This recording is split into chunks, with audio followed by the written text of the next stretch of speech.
नमस्कार। आज हम बात कर रहे हैं संध्या की उस कठोर तपस्या की जो उन्होंने वशिष्ठ जी के उपदेश के बाद की थी, और खास तौर पर देखेंगे कि भगवान शिव ने उन्हें फिर क्या वरदान दिए। जी, ये कहानी तप और उसके फल की है। तो पहला सवाल यही है कि इतनी घोर तपस्या आखिर क्यों, और मिला क्या उससे? शोध बताते हैं कि वो गईं बुललोहित सरोवर। हाँ, उसी सरोवर के तट पर, और वहां उन्होंने शिव के दिए मंत्र का जाप किया। और ये तपस्या कोई छोटी मोटी नहीं थी। बिल्कुल नहीं। कहते हैं 4 युगों तक चली।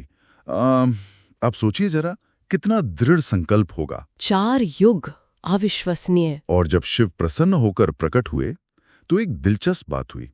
संध्या उन्हें देखकर थोड़ी भयभीत सी हो गई, संकोच में पड़ गई। अच्छा, क्यों? शायद उनके तेज से अभिभूत थीं या समझ नहीं पा रही थीं कि इतने महान देव की स्तुति कैसे करें।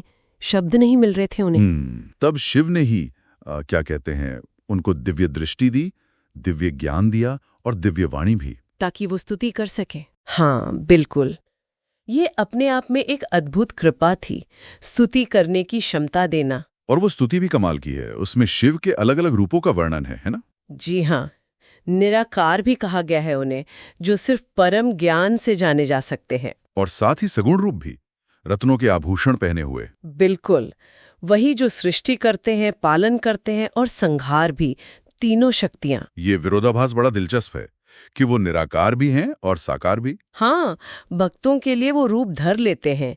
और स्तुति में ये भी कहा गया है कि ब्रह्मा जैसे देवता भी उनके असली पूर्ण रूप को नहीं जान सकते। उनकी असीमता का ये प्रमाण है। तो जाहिर है शिव इस तपस्या और स्तुति से बहुत प्रसन्न हुए। अत्यंत प्रसन्न। और उन्होंने संध्या से कहा कि वरदान मांगो। जी। और यही कहानी एक खास मोड़ लेती है। पहला वरदान ये बड़ा सोचने वाला है। उन्होंने अपने लिए नहीं मांगा। नहीं, पूरी सृष्टि के लिए। उन्होंने मांगा कि कोई भी प्राणी जन्म लेते ही काम भाव से युक्त ना हो। क्या वजह रही होगी इसकी? ये असल में बहुत गहरा विचार है। एक तरह से सृष्टि के क्रम में नैतिकता या एक मर्यादा स्थापित करने जैसा। शिव ने ये वरदान दिया भी, और फिर जीवन की 4 अवस्थाएं बताईं: शैशव, कौमार, यौवन और वृद्धावस्था। अच्छा, ये अवस्थाएं तभी निर्धारित हुई? हाँ, इसी वरदान के संदर्भ में। और तय हुआ कि काम भाव का उदय मुख्य रूप से तीसरी अवस्था मतलब यौवन में होगा। अच्छा। या कभी कभी दूसरी अवस्था कौमार के अंत में।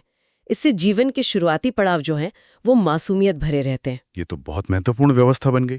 फिर उन्होंने अपने लिए भी मांगा। जी हैं, फिर उन्होंने अपने लिए वर मांगे। पहला तो ये कि वो तीनों लोकों में परम सती के रूप में जानी जाएं। दूसरा कि उनका पति एक महान तपस्वी हो। और तीसरा, वो भी बड़ा अनोखा था। हाँ, कि उनके पति के अलावा अगर कोई भी पुरुष उन्हें वासना या सकाम भाव से देखें तो वो पुरुष नापुंसक हो जाए। कमाल है। ये तो अपनी पवित्रता की रक्षा के लिए एक अभूतपूर्व वरदान था। बिल्कुल। और शिव ने ये तीनों वरदान दिए, साथ ही भविष्यवाणी भी की कि उन्हें पति के रूप में एक महान तपस्वी महर्षि मिलेंगे जो 7 कल्पों तक जीवित रहेंगे। 7 कल्प? जी। अच्छा, वरदान तो मिल गए, लेकिन शिव ने उन्हें उनकी एक पुरानी प्रतिज्ञा भी याद दिलाई, है ना? हाँ, वो प्रतिज्ञा कि वो अग्नि में अपने शरीर का त्याग करेंगी। तो अब उसका क्या होता? वरदान मिल गए, नया जीवन। शिव ने उसका उपाय भी बताया। उन्होंने कहा कि मेघतिथि नाम के एक ऋषि हैं, वो चंद्रभागा नदी के तट पर यज्ञ कर रहे हैं। मेघातिथि ऋषि, चंद्रभागा नदी। हाँ, शिव ने कहा कि तुम उस यज्ञ की प्रज्वलित अग्नि में खुद को समर्पित कर दो। अग्नि में? जी। लेकिन शिव ने आश्वासन दिया कि तुम मुनि को दिखाई नहीं दोगी और मेरी कृपा से उसी यज्ञ की अग्नि से तुम मेघातिथि की पुत्री के रूप में प्रकट हो जाओगी। अच्छा, तो मतलब प्रतिज्ञा भी पूरी हो जाती और एक नया जन्म भी मिलता। महत्व है क्या? हाँ, इसकी भी एक कहानी है। कहते हैं ब्रह्मा जी ने इसे तब प्रकट किया था जब चंद्रमा को दक्ष प्रजापति ने श्राप दे दिया था। ओ, वो वाला श्राप, जब वो अपनी 27 पत्नियों में से सिर्फ रोहिणी से ज्यादा प्रेम करते थे। हाँ, वही। उसी श्राप से मुक्ति दिलाने के लिए ब्रह्मा ने ये नदी बनाई थी और मेघातिथि ऋषि वहीं तप कर रहे थे उसी समय। तो सब जुड़ा हुआ है कहीं ना कहीं।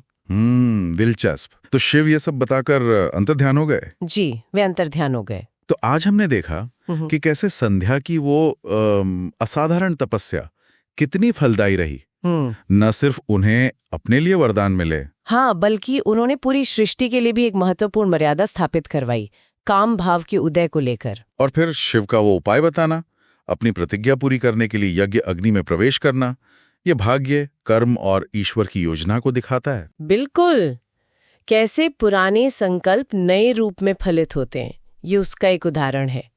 तो श्रोताओं के लिए आज का विचार ये है, क्या तपस्या या भक्ति का असर सिर्फ करने वाले तक ही रहता है, या जैसा संध्या के वरदानों से लगता है, इसका प्रभाव पूरी सृष्टि, पूरी व्यवस्था पर भी पड़ सकता है? इस पर सोचिएगा जरूर।